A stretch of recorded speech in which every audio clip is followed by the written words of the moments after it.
Welcome to Fast Effect Double Speed Magic the Gathering. We are starting out very fast here with an Unmask from Matt targeting himself, putting a Griselbrand into the bin, and then Dark Ritual for an Animate Dead. Now he had Chancellor of the Annex as protection, so this is a very all-in line, but that is exactly what this deck is going to do, is move all in.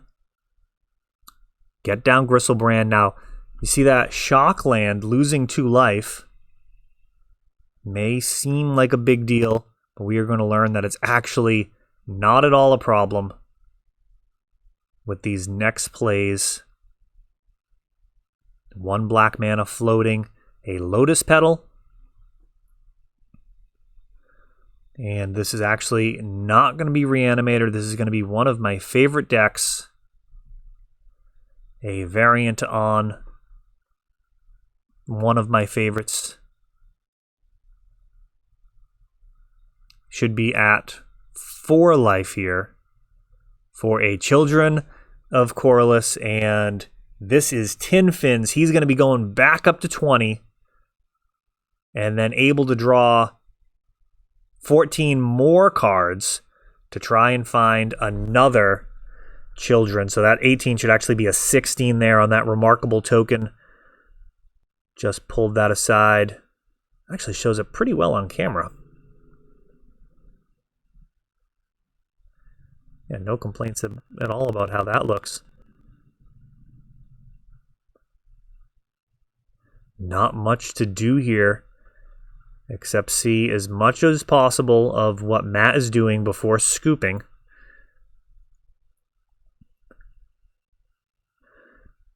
Exhume is going to get that Children back, and now going to gain back the original 16 plus 14. That's going to be 30 life now, going up to 36. And that'll allow for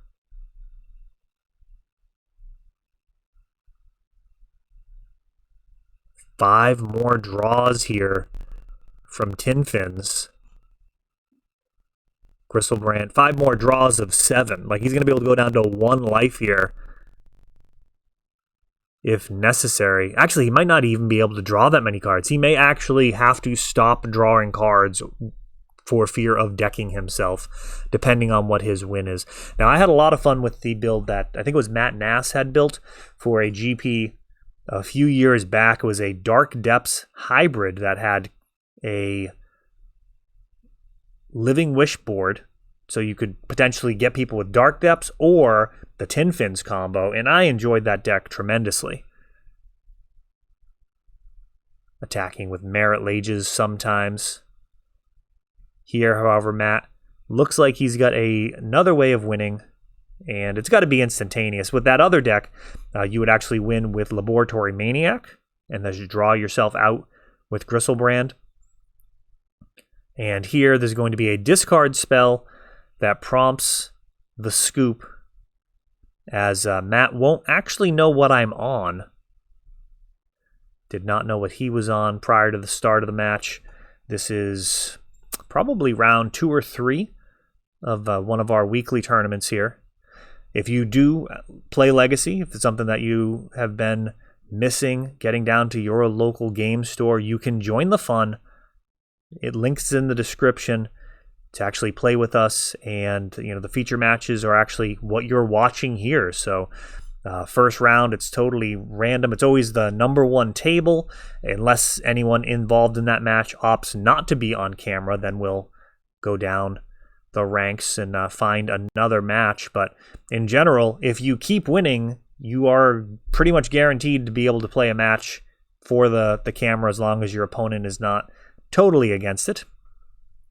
And so far, I actually don't think we've had anybody that hasn't been psyched about playing on camera. Yeah. In store, we've had some people that are not super comfortable with it, but I guess if you're playing online anyways, what's the issue? So keeping here into a Misty, and we'll see what Tin Fins has. Misty Go. Not the strongest start for Europost, but it does potentially keep some options open. There's a Flusterstorm in the sideboard, crop rotation for Bojuka Bog, sorry, and Cabal Therapy here. And, oh, he actually knows what I'm on. He hits the crop rotation. And this could be pretty bad. Now, there's a Caracas, which might provide some type of relief, but not much. I mean, getting a Gristlebrand down is still pretty hellacious. Caracas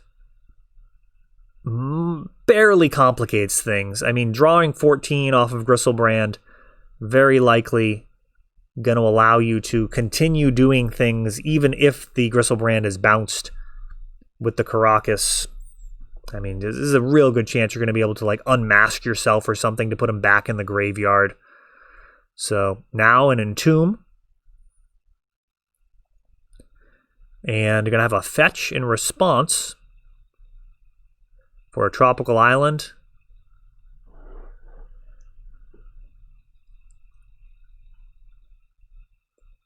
And just firing off a Once Upon a Time.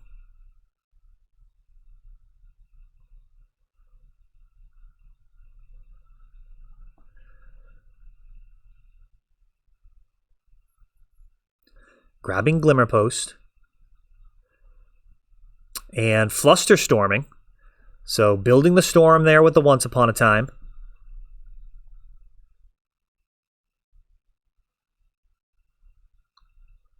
No chance of getting blown out that turn. Now, if he had Dark Ritual, it would have been Entomb, Flusterstorm.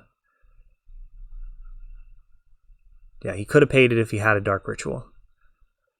So no Dark Ritual to be spent there. And Tropical Island, using a Brainstorm. And the shield's down, but nothing to do there. That feels like a critical turn. Elvish Reclaimer. Again, the shields are down. Can Matt top deck something here? And this should probably be it. I know this doesn't look super crazy. Green Sun Zenith. X equals 2. Finding Collector Oof. And with 2 mana open, I mean, this is actually pretty horrifying for Tin Fins. This Elvish Reclaimer is going to be able to find Bojuka Bog. And what I find as a Cloudpost player is historically, I mean, people, they get that first interaction, like that's pretty obvious. But the fact that you can go get Vesuva and copy it is very often where people just misplay. They miss that entirely. The fact that you can just, like, once you've got a Elvish Reclaimer down, or if you have access to multiple crop rotations, I mean, it's going to be really, really difficult to do anything with the graveyard. All right, we've got to reanimate targeting the Gristlebrand, and Fairy Macabre being discarded from hand. Still having the Elvish Reclaimer as an option. And now Once Upon a Time during the end step. It is possible that that was incorrect to use the Fairy Macabre.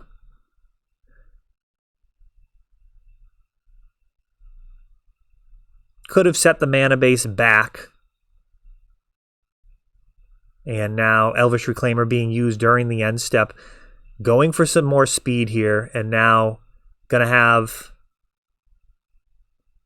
what is this, 14 mana at least available. Eye of Ugin. And this is going to put Matt in a situation where he has to win right now. Eye of Ugin's going to be able to grab Emrakul, and Emrakul will be hard castable next turn.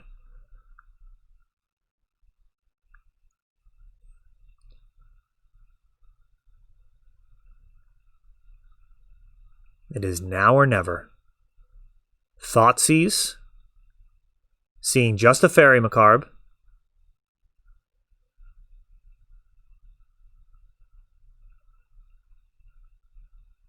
Gonna have to win through. this Elvish Reclaimer. And that should do it.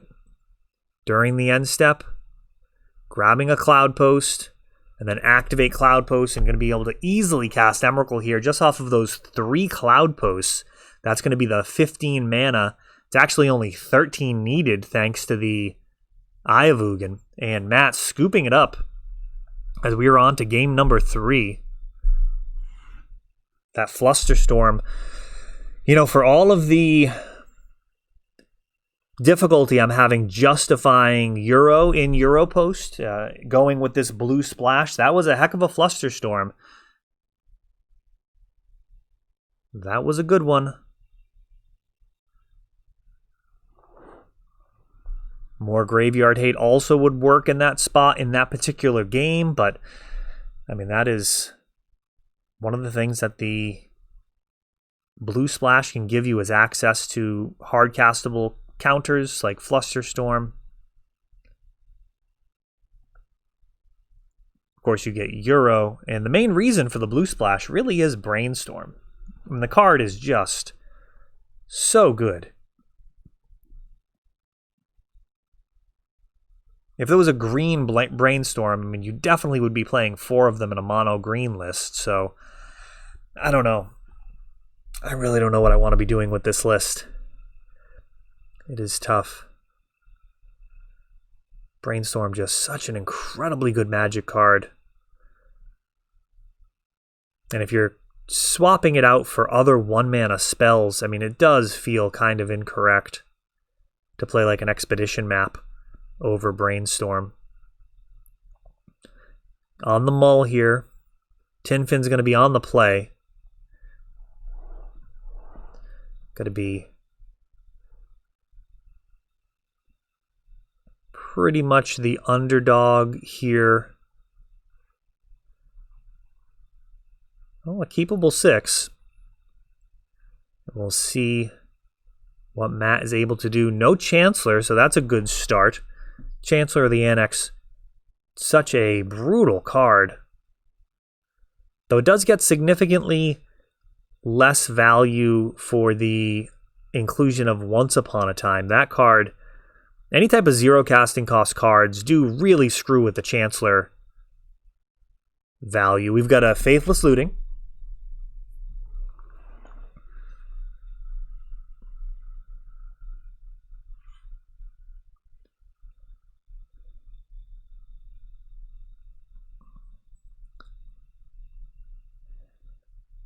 A Lotus Petal into more looting. So getting a pretty big graveyard here. Reanimate going in there and Animate dead. Another Lotus Petal. And it looks like we've got the Animate and Finding the Fairy Macabre.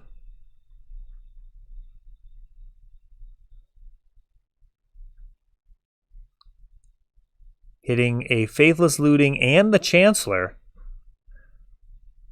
that Reanimate was targeting. Chancellor non-legendary. If that does get into the battlefield, it's going to be a little bit of a pain. It's going to slow everything down.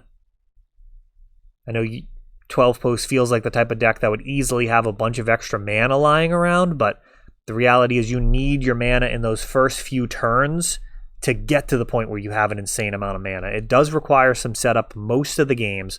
Sure, there are some games where you can have, the first few turns you're just playing a Cloud Post, but I mean, it is pretty difficult to pull that off against a live opponent. Faithless Looting flashing back. And Gristlebrand in the graveyard. Once Upon a Time being hard cast, finding a tropical island.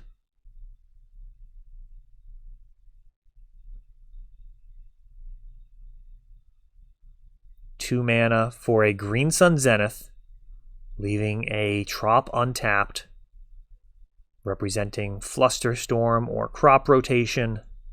But at this point, Matt likely just has to start going for it. He's got an Animate Dead.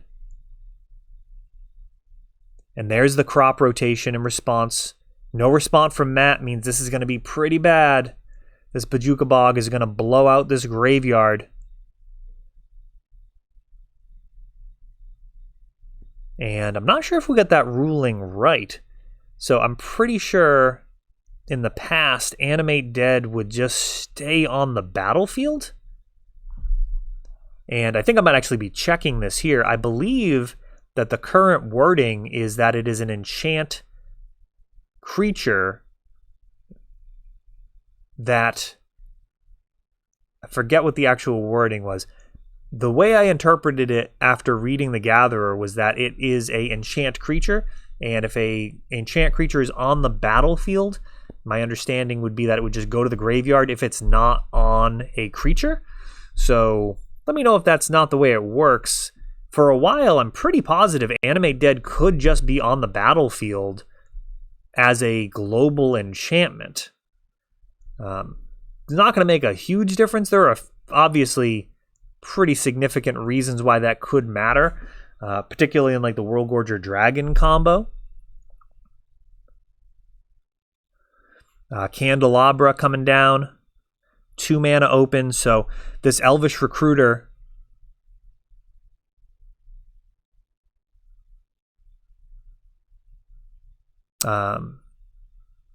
Reclaimer, I mean, is just going to be a huge problem moving forward. Cloud Post, walking away from the blue or green mana for a turn, and now we got a Golos coming down, and it would be tempting to get the Cascading Cataract. You know, I find that card, for the most part, ends up being better for casting Euro than it is for spinning the wheel with Golos. I have had very little success spinning the wheel with him, just getting 3 cards off the top.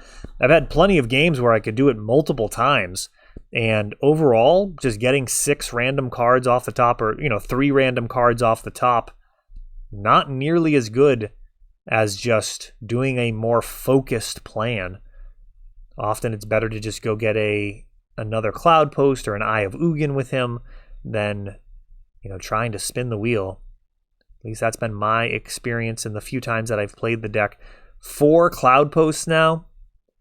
That is 16 mana in Cloud Posts alone.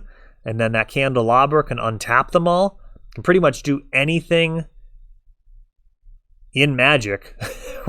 anything you can really conceive of in Magic here. We've got a Golos, grab an Eye of Ugin, and I believe that should just be a wrap, unless Matt has some type of crazy responses here.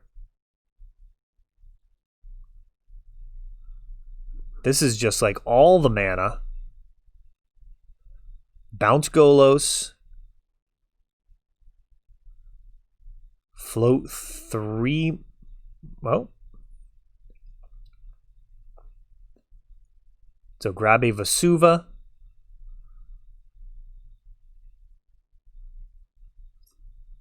So there should be 2 mana floating, I believe. 2 or 3 mana, depending on how that was sequenced. And get a Golos. And now Cloud Post along with Candelabra are going to untap all the lands and tap for 30. Right, 6 times 5, yeah, 30 mana. So 23 floating. Activate Eye of Ugin. Leave 10. Cast Emrakul. 10 mana in case he has a whole lot of dazes in hand.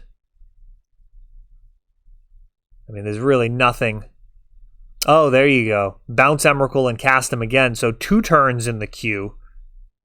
And this is infinite turns. For those who have never seen that in Legacy, literally infinite turns. Does not matter what my opponent was at. That is game over. Could create an infinite loop at this point with getting to the point where it's just Emrakul left in the deck. Draw it for turn. Cast, take an extra turn.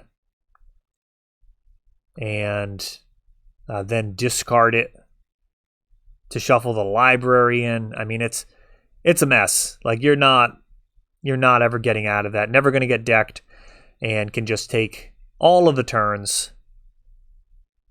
So, yeah, Europost. I don't know, guys. What do you think? Blue-green, is it worth it? Mono-green, is that the truth? You let me know what you think about this build. Do you enjoy watching it? And do you think that the blue splash is worth it? I'm looking forward to hearing your comments on this one. That is all for this one, but don't worry, there is a lot more. You can check out our older videos, and we're always putting out new videos from ELD's Time Vault Games in Bellingham, Massachusetts. If you want to help the channel, of course, you can like, subscribe, share, tap that notification bell so you can know the next time our new videos come out. Thanks for watching.